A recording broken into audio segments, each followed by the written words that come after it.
Hi, and welcome to System Development Paradigms module video lecture 2. In this video, I will introduce the basic waterfall model and some of its extensions. Waterfall model identifies a set of lifecycle phases which are aligned with basic problem-solving process. Triggered by a need or problem, lifecycle starts with an upfront identification and analysis of requirements that must be met by the target system. This stage answers the what question of the system. Design is the next stage, which answers the how question of the system. However, a progress from requirements phase to the design phase requires a specification of all requirements thoroughly, resulting in an approved requirement specification document, which should not be changed from this point on. Design is followed by an implementation stage that converts the entire design into a complete and optimal program that must realize the design. Then the program goes through a testing stage in which the system's quality is checked and the defects are fixed to ensure that design is implemented correctly and all requirements are met. In the final operation and maintenance phase, the system is fielded, put into use, and maintained to ensure its operation over time until it becomes obsolete and disposed. The basic waterfall model provides an intuitive structure that makes the progression of a system in its life cycle visible and planning and resource management easy for project managers. It has stringent documentation requirements. It aims to do everything right the first time in one big whole step without leaving room for change. The waterfall model assumes that by applying requirements engineering practices, you can specify a complete set of high-quality requirements for the system to design.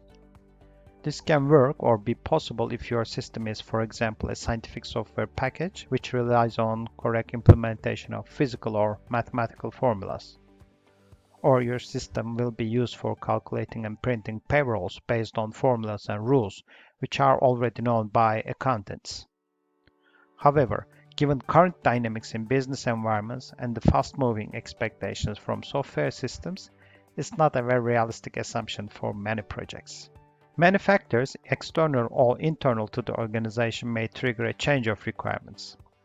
For example, it is a very well-known fact that for many business and commercial software applications, new requirements emerge right after the first use of the system based on an immediate experience or seeing many new opportunities for the system.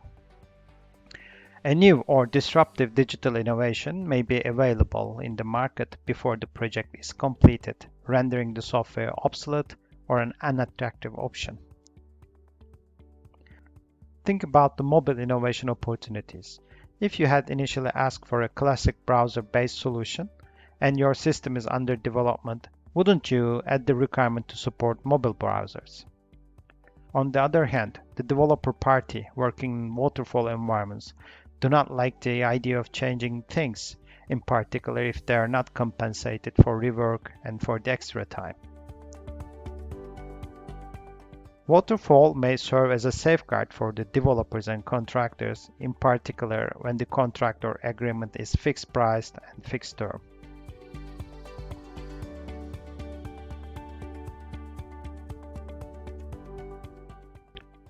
Other limitation with the linear style of the waterfall approach involves the feasibility of requirements. If the requirements imply a technically challenging, radical design, there might not be a need for full-fledged requirements before you know it's possible. If it's not technically feasible, are we going to kill the project, start from scratch, and watch all effort for the detailed requirements and design go to waste? You will ask, why can't we try to understand feasibility by designing first for the most challenging requirements, or consider earlier whether it's possible to leave out some of the requirements and proceed with a feasible set of requirements? Consider some of the shortcomings with the waterfall we just discussed. In particular, the case where it's not possible for the intended users of the system to think and express what they can exactly expect or what they want from the system without seeing it, or there is considerable emphasis on the user interface, for example, the requirements of a system like Google Maps. Also, consider the case that the system is original, and a new radical design is very likely, and it doesn't sound very clever to define all requirements in detail and in one go without much information on their technical feasibility. Then a possible extension is to build a system prototype to explore the requirements or the design options and their feasibility. Prototypes will help detect problems early before proceeding to actual implementation, where it will be more expensive to fix, and give early feedback to the stages that will follow.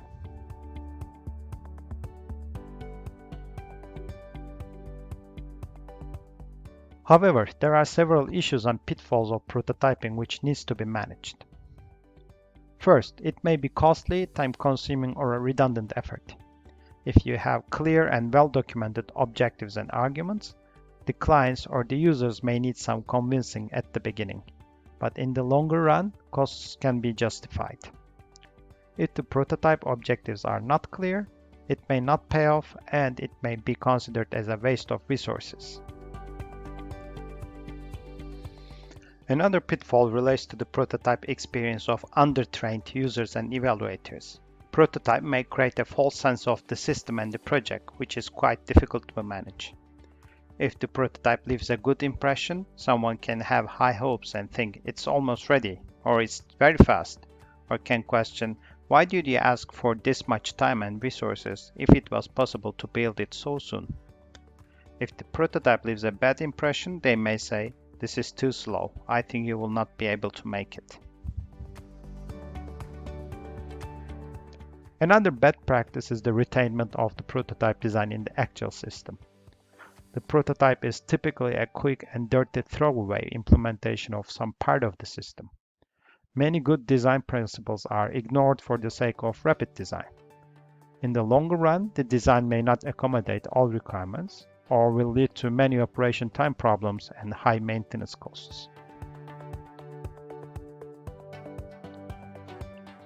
Another limitation with waterfall is the lack of an explicit and embedded structure for ensuring the quality of the system and its parts.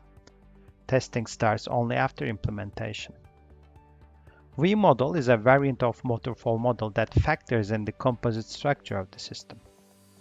The V-model adds testing activities and testing products to each distinct stage of the lifecycle model. Before coding stage, it ensures that all tests are designed for each system unit, the integrated units, and the whole system. As the system units are developed, the designed unit tests are executed. When the units are integrated, the integrated tests are executed, and so on. Furthermore, the V-model tests the conformance of the system to the functional requirements and the user requirements in the real operation environment in separate stages. You may question why the quality concerns are emphasized in the V-model. Actually, the idea to test the system at various levels and as early as possible is not the suggestion of the V-model, but it's a software development best practice. It's a very well-known fact that the cost of fixing a defect, and hopefully before it's too late, increases exponentially with the number of stages it slips through. And V-model recognizes these facts and emphasizes testing, and particularly the importance of early test planning. However, to a large extent, the limitations of water model are inherited by the V model due to its sequential and change-unfriendly design. Let's wrap up the key characteristics of waterfall model. The model has intuitive stages organized in a logical sequence. It's plan-driven. It pre-specifies the system requirements and features in a project management friendly way. It provides criteria for completion and progression, which makes contract management easier. It is widely used in projects of all sizes. Documentation is very central to the progression in a waterfall lifecycle. The amount and the quality of documentation delivered at the end of each stage provides the basis for the next phase of development. Such documentation also facilitates contract management and makes it easier for new development team members or even new teams to familiarize themselves with the project. Waterfall works best in situations in which requirements are well understood and rather stable.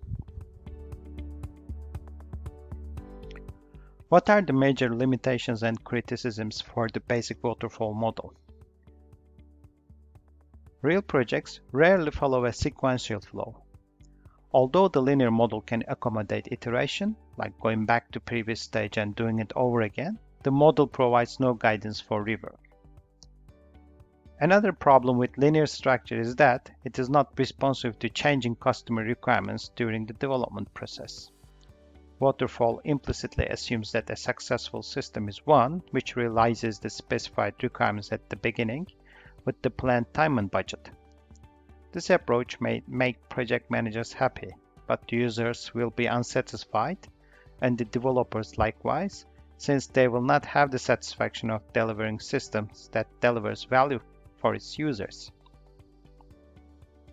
Second, it's often difficult for the customer to state all their requirements upfront and in sufficient detail. There's a risk that the final product may not meet customer expectations at the end, which is a source of potential conflicts with the customer at the end. And thirdly, the customer must have patience. They will have to wait until late in the project time span. If a major defect or blunder goes undetected before the system is reviewed or delivered, the results can be disastrous. In the next video, I will introduce plan-driven evolutionary lifecycle approaches as alternatives to basic waterfall approach. See you there.